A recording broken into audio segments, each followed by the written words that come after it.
Oui, Thierry Keller, dans votre livre, vous maniez quand même une force d'humour, une forme d'humour, une force d'humour. Est-ce que c'est une arme possible contre les sectarismes de tous bords, les extrémismes en fait? Est-ce qu'on peut être dans la dérision aussi pour désarmer les idéologues? Alors j'essaye d'être drôle, même si je précise pour vos spectateurs que non, ce n'est pas un livre comique. Mais bon voilà, je pense que oui, j'essaye de parler de l'humour comme une arme pour tordre le cou au sectarisme. Et On a long... vous voulez pas être sur un registre universitaire, ça aussi que je veux dire, ou de simplement s'adresser à la raison, même si vous le faites.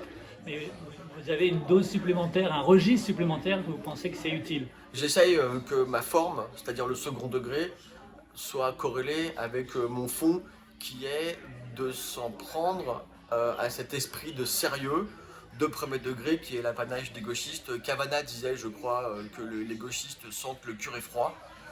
Ils sentent encore en 2024 le curé froid. Et donc oui, bien sûr, l'humour est une des meilleures armes pour dégonfler la baudruche gauchiste qui en fait nous prend la tête et nous empêche de penser, de nous marrer et de vivre normalement, quoi.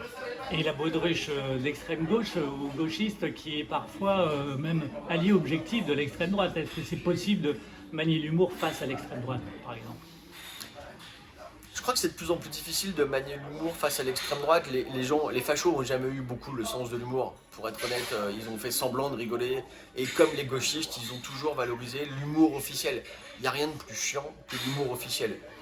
Par contre, ce qu'il faut noter aujourd'hui, c'est que l'humour de gauche est vraiment devenu ultra pontifiant, un peu chiant, un peu pas drôle, quoi. Et que parfois, on se marre plus quand on est avec des gens de droite.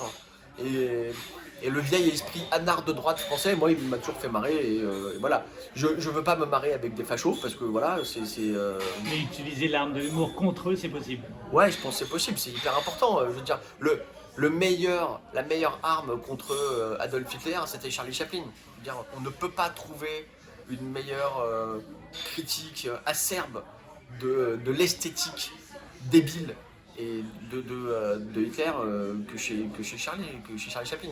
Dictateur 1940, voilà, il n'y a pas mieux. C'est Donc un pastiche parfait. l'esprit Charlie a du coup un Évidemment, historique. Un évidemment, historique. évidemment, restons Charlie. C'est fondamental. Merci beaucoup. Merci à vous.